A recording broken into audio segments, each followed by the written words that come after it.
학생 오늘 말씀 제목은 부활의 보존수표입니다. 부활의 보존수표. 네, 수표가 있고 음이 있고 뭐 이런 게 있어요. 수표, 현금 이런 게 있죠.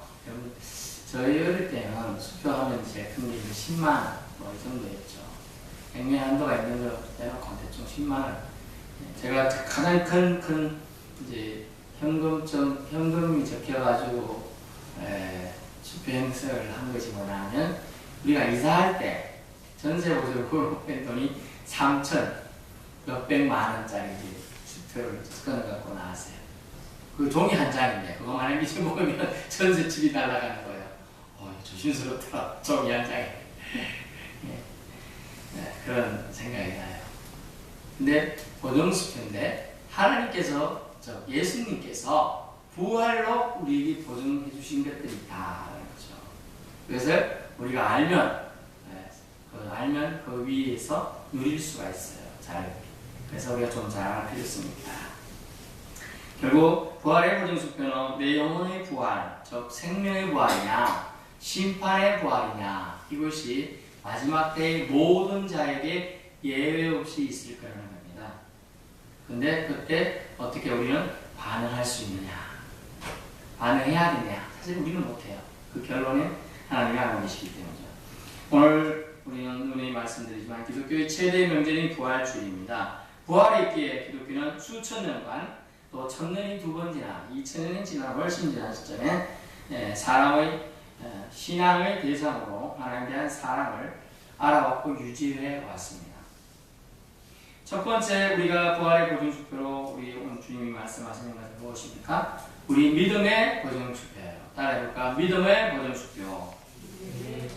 14절 말씀을 보겠습니다. 그리스도께서 만일 영어로 if 만일 다시 살아나지 못하셨으면 우리가 전파하는 것도 헛것이요 또 너희 믿음도 헛것이며 아멘. 전파하는 것 이렇게 표현되어 있지만 실질적으로 본문에는 전파되는 것이라고 말하고 있습니다.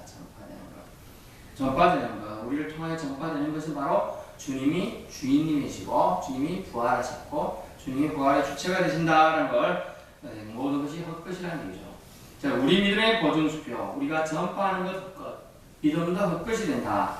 인베이라는 단어를 쓰잖아요. 아무것도 없다. 무용지물이다. 무용지물이다.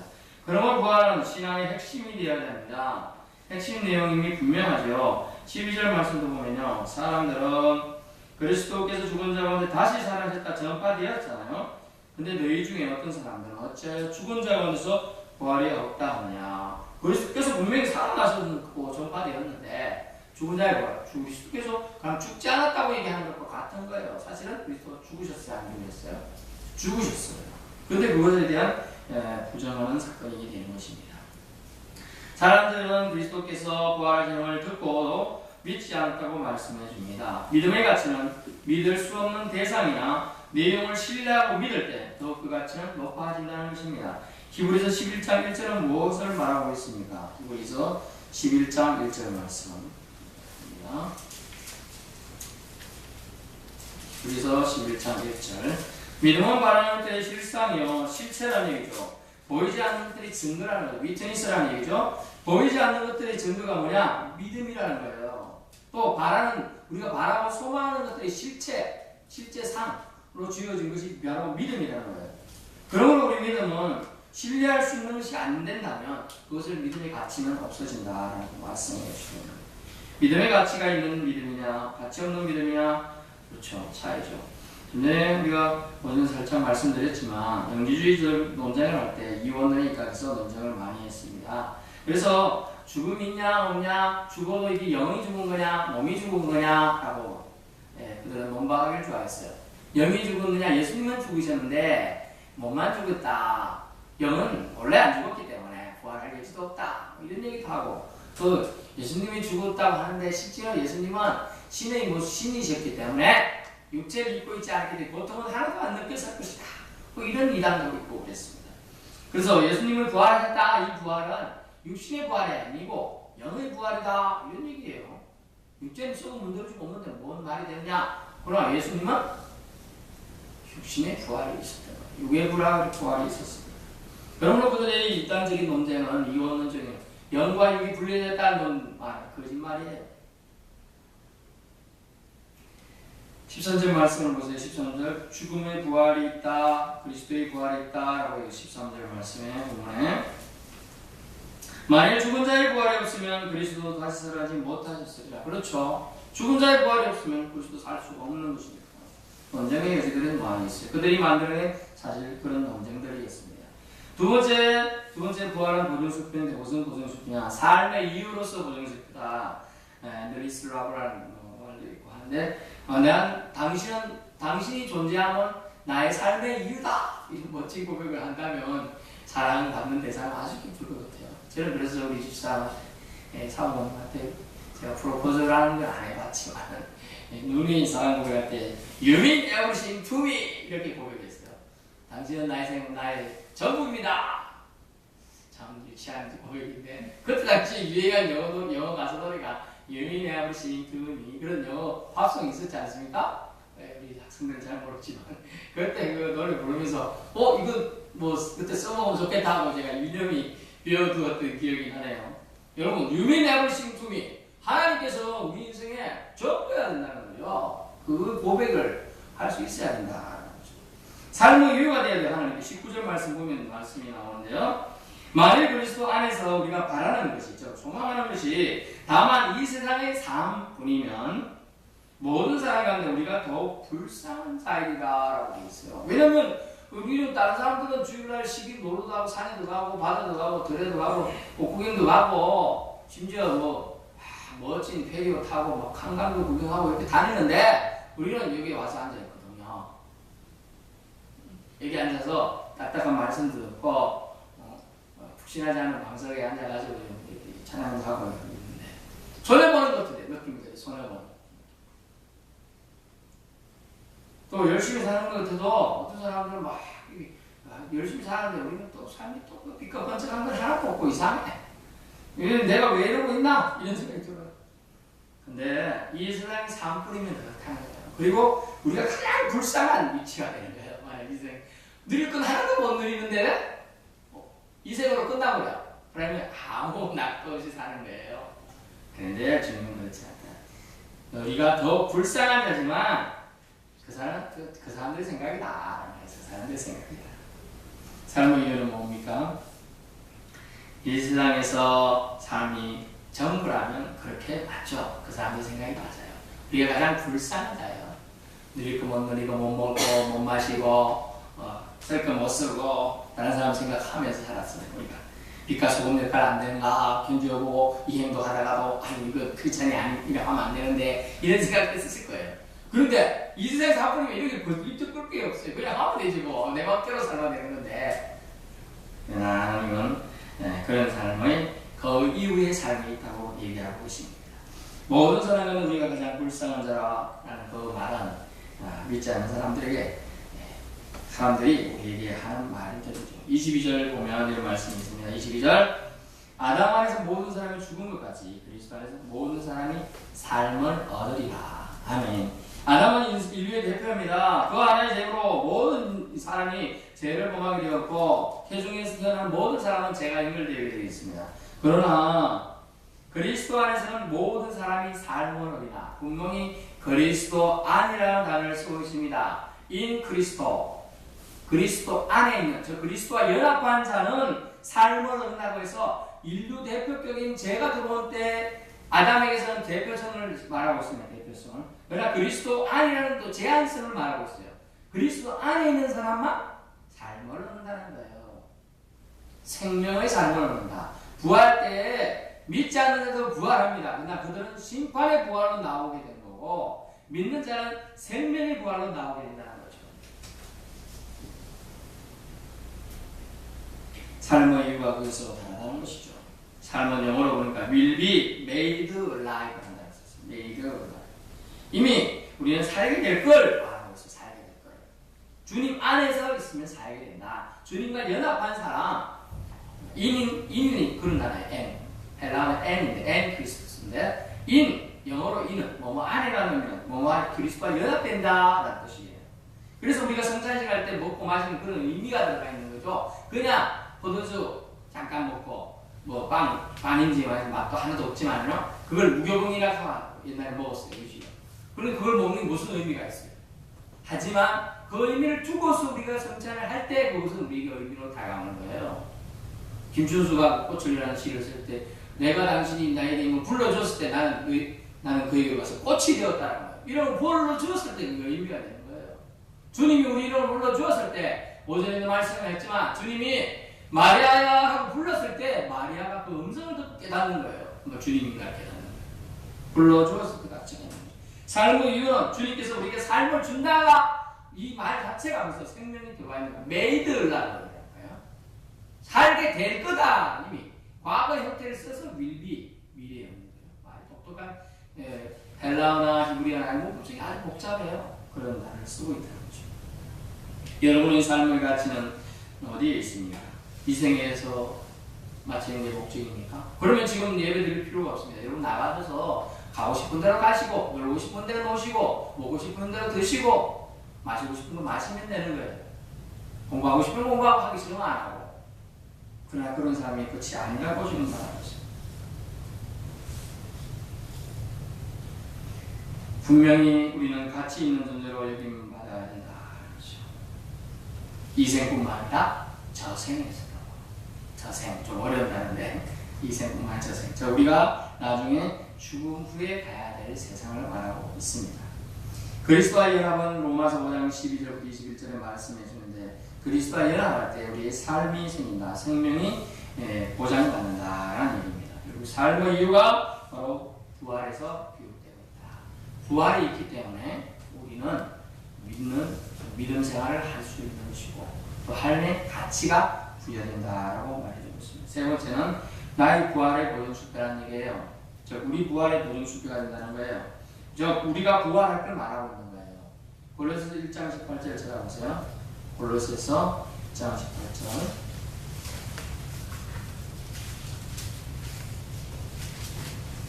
그는 몸인 교회의 머리시라. 그가 근본이시여 죽은 자들 가운데서 먼저 나시니시니 이는 친히 만물의 어뜸이 되려 하십니다. 아멘.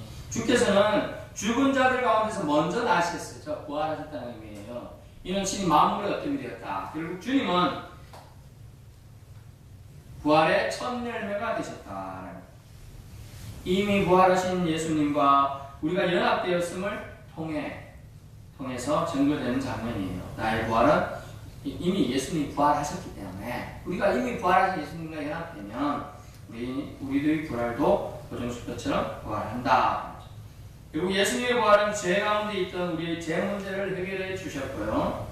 17절 죄 문제를 해결해 주셨고 또 우리에게 말씀하시고자 하는 의미는 그로 인해 우리는 그분과의 관계가 회복되었다는 걸 말하고 있는 거예요. 관계가 회복되었다. 그러므로 예수님의 부활은 관계 회복을 내포하고 있는 것이라는 거죠.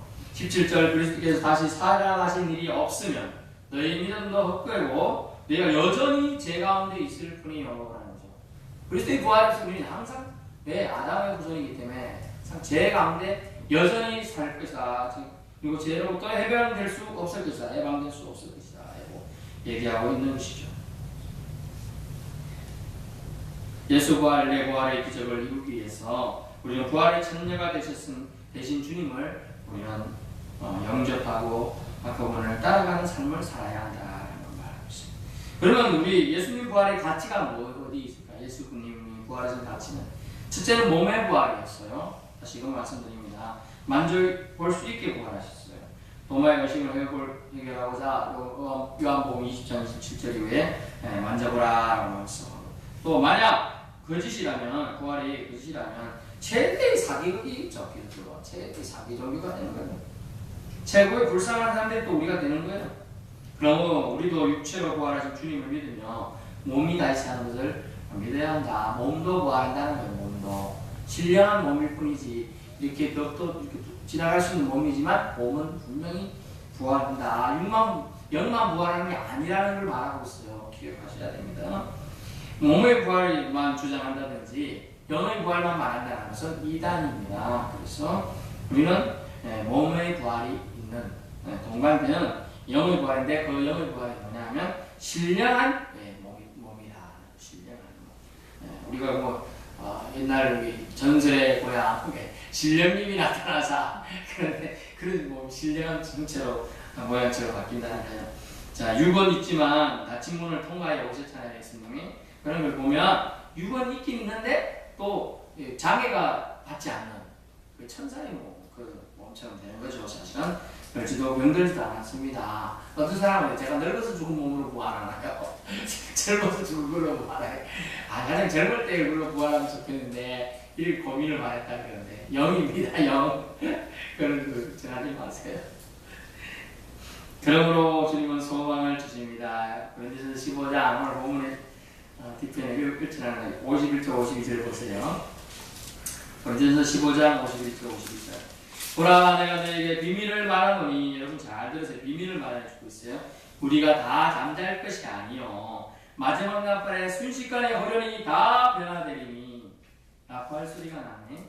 죽은 자들이 썩지 않을 것으로 다시 살아나고 우리도 변화되리라. 아멘. 우리도 다 변화돼요. 신령한 몸으로 변화된다는 걸 말해주고 있어요. 그러면 오늘 바울이 제시한 부활의 순서가 뭐라고 나와있죠? 부활의 순서 기억나나요? 먼저 부활의 순서는 이렇게 1단계 그리스도가 부활하셨잖아요. 이미 지나갔고 성취되었고 2단계 예수님이 강림하실 때 예전 성경이 이렇게 돼서 그리스도께 붙은 자들 이렇게 표현되는데 요즘에는 그리스도 안에서 잠자는 자들, 그리스도 안에서 잠자는 자들이 부활해야 됩니다. 그리고 그리스도에게 속한 자들, 그러면 그리스도 믿긴 있는데 그리스도 안에 있다가 죽은 자들 말하겠죠. 그리스도 안에 산 자들은 살아서 그냥 부활을 넣는 거죠. 그래서 살아서 주님을 영접하게 되는 거죠. 공중에서 임하실 때. 고린도전서 15장 51절 좀 전에 읽은 말씀은 그리스도께 속한 자들을 말해주고 있는 거죠. 세 번째 부활은 뭐냐면 예수님이 모든 통치와 권세와 능력을 멸하시고 하나님 나라 아버지께 바침으로 종말을 부활 순서가 마치게 되는 것이죠. 좀 어려운 부분이에요. 그러면 여러분은 죽은 자의 부활을 믿습니까? 죽은 자의 부활도 안 믿는 사람이 있는데 사두개인들만 그런 거예요. 믿어야 돼요. 믿는데 어떤 부활이냐 이게 차이가 많다. 그것 때문에 세밀하게 초대 아타라치아파나 아나시우스나 이 때문에 이단들도 나오고 많았어요.